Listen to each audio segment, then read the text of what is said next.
Hello guys, welcome to another video of stock market friends. KSH international limited guys, इस IPO का आज के इस वीडियो में डे 3 का सब्सक्रिप्शन ओपन और जानेंगे। लाइव सब्सक्रिप्शन जीएमपी कितना चल रहा है, लिस्टिंग कितना मिला, परफॉर्मेंस कैसा अप्लाई करें, फिर लास्ट डे तो फाइनल डिसीजन क्या लेना चाहिए, इन सभी पॉइंट्स को डिस्कस करेंगे। और ये कोई रिकमेंडेशन वीडियो नहीं है, इसलिए जो भी फाइनल डिसीजन होगा अपने रिस्क पर लीजिएगा। चलिए फ्रेंड्स, वीडियो स्टार्ट करते हैं। आईपीओ जो 16 दिसंबर ओपन हुआ था, 18 दिसंबर आज के दिन क्लोज किया जा रहा है। 5 रुपीज का फेस वैल्यू, 365 टू 384 रुपीज पर शेयर की प्राइस बन, 39 शेयर की लॉट साइज।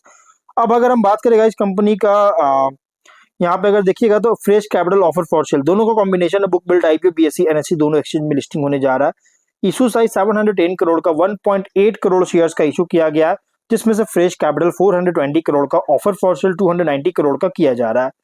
अब यहाँ पे अलॉटमेंट डेट जो है 19 दिसंबर का अलॉटमेंट डेट, रिफंड रिलीज किया जाएगा 22 दिसंबर को, और शेयर्स डिमैट अकाउंट में भी क्रेडिट किया जाएगा इसी डेट को, और लिस्टिंग डेट रखा गया 23 दिसंबर का।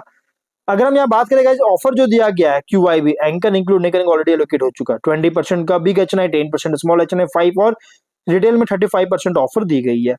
रिटेल मिनिमम 1 लॉट अप्लाई कर सकते हैं, 39 शेयर्स में 14.9 थाउजेंड पे करना पड़ेगा। मैक्सिमम 13 लॉट अप्लाई कर सकते हैं, 1.9 लाख रुपीज पे करना पड़ेगा।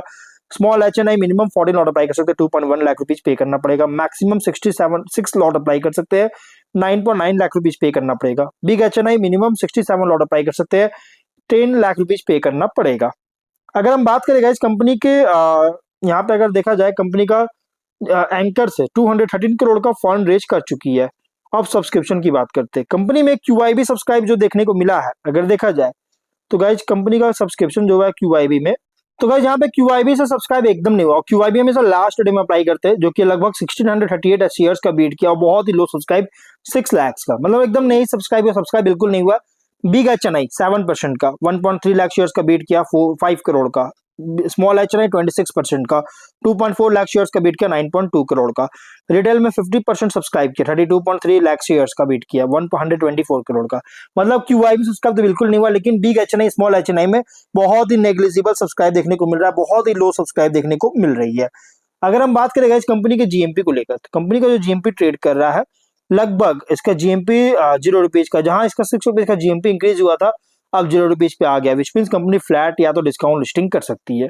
बिजनेस पर मैं ज्यादा कुछ बात नहीं करूँ, क्योंकि मैंने ऑलरेडी इस पर वीडियो बना रखा है। देखिए कंपनी जो है ना, अगर हम बात करें तो one of the third largest manufacturer है मैग्नेट वाइंडिंग वायर्स का इंडिया में। कस्टमर लिस्ट में इंक्लूड है मार्की नेम्स, बहुत सारे मार्की नेम्स है जो कि प्रोडक्ट्स को रेगुलरली सप्लाई करता है।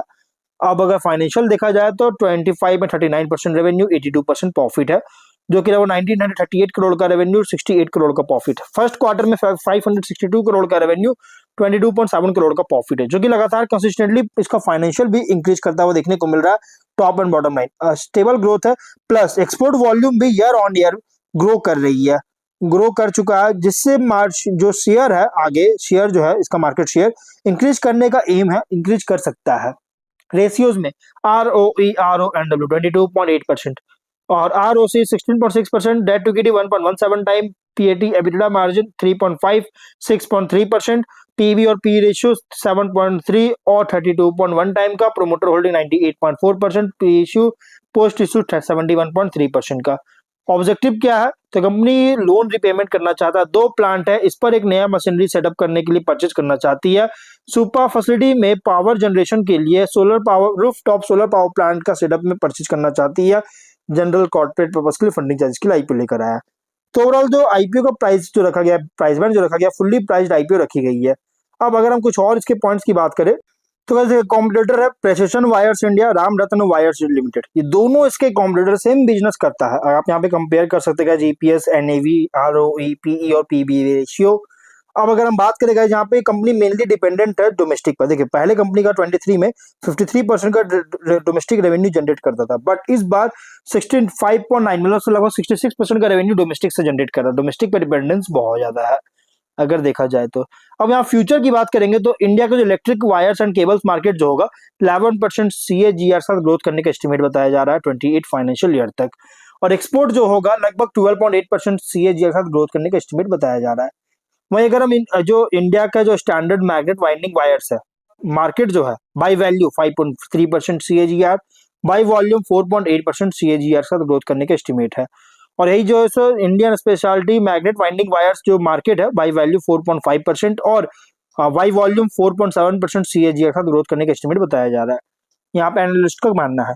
अब अगर हम बात करें इस कंपनी के स्वॉट को लेकर, देखिए ये जो कंपनी ऑपरेट हो रहा है अलग अलग steel trading, processing, distribution space में ऑपरेट हो रही है, सप्लाई कर रहा है फ्लैट स्टील प्रोडक्ट्स का इंफ्रास्ट्रक्चर, कंस्ट्रक्शन, इंजीनियरिंग और इंडस्ट्रियल कस्टमर्स को, मतलब किसी एक कस्टमर्स को डिपेंडेंट नहीं है, अलग अलग कस्टमर्स पर जैसे सप्लाई करता है। एसेट बैक्ड ऑपरेटिंग मॉडल है, processing centres, ware housing, logistic capability के साथ जिसे faster delivery, customise steel solutions enable कर रही है। रिलेशनशिप जो है मेजर स्टील प्रोड्यूसर्स और डाइवर्सिफाइड कस्टमर बेस के साथ स्टैब्लिश कर चुका है, जो कि स्टेबल वॉल्यूम्स और रिकरिंग बिजनेस सपोर्ट करता है। बल्क प्रोक्योरमेंट, इन्वेंट्री मैनेजमेंट में एक्सपीरियंस है, जो कि कॉस्ट ऑप्टिमाइजिंग में और लार्ज इंस्टीट्यूशनल क्लाइंट्स को सर्व करने में हेल्प करता है। मेन बोर्ड लिस्टिंग से क्रेडिबिलिटी जो है लेंडर्स के साथ, सप्लायर्स और लार्ज कस्टमर्स के साथ इंप्रूव करेगा अगर हम स्मॉलर या अनलिस्टेड और एसएमई पीयर से कंपेयर करें तो। वीकनेस में गाइस स्टील ट्रेडिंग और डिस्ट्रीब्यूशन, जो कि लो मार्जिन और सिक्लिकल बिजनेस होता है। प्रॉफिटेबिलिटी हाईली सेंसिटिव होता है स्टील प्राइस मूवमेंट और डिमांड साइकिल्स पर।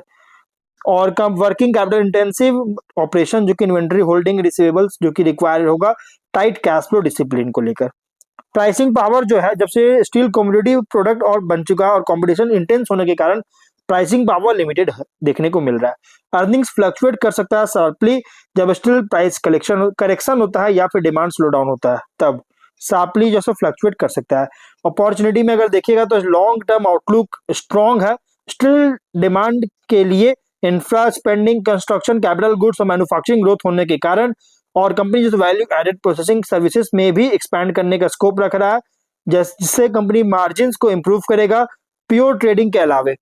और नई रीजन्स और डीपर पेनिट्रेशन, नई रीजन्स में एक्सपैंड कर रही है, एक्सपेंशन कर सकती है और पेनिट्रेशन करेगा ऑर्गेनाइज सप्लाई चेन्स में, क्योंकि लार्ज कस्टमर्स प्रेफर करते रिलायबल और कॉम्प्लेंट डिस्ट्रीब्यूटर्स। और मेन बोर्ड आईपीओ स्टेटस होने के कारण कैपिटल को एक्सेस करने में इंप्रूव करेगा, बोरोइंग कॉस्ट रिड्यूस करेगा, लार्जर स्केल को ऑपरेशन को सपोर्ट करेगी। और थ्रेट अगर देखिए तो हाई वोलेटिलिटी है स्टील प्राइसेस में, जो कि सडन प्राइस करेक्शन के कारण इन्वेंट्री लॉस और मार्जिन कंप्रेशन में रिजल्ट देखने को मिल सकता है। Large integrated steel producers, national level distributors के से कंपटीशन बहुत ज्यादा, जिनका स्ट्रॉन्ग बैलेंस शीट होता है, बहुत ज्यादा कंपटीशन है। कोई भी स्लो डाउन होता है इंफ्रा या रियल एस्टेट एक्टिविटी में तो स्टील कंजम्पशन को रिड्यूस कर सकता है। पॉलिसी और रेगुलेटरी रिस्क जैसे import export duty, safe guard करना मेजर्स को एनवायरमेंटल रेगुलेशंस के कारण स्टील इंडस्ट्री डायनामिक्स को इम्पैक्ट कर रही है।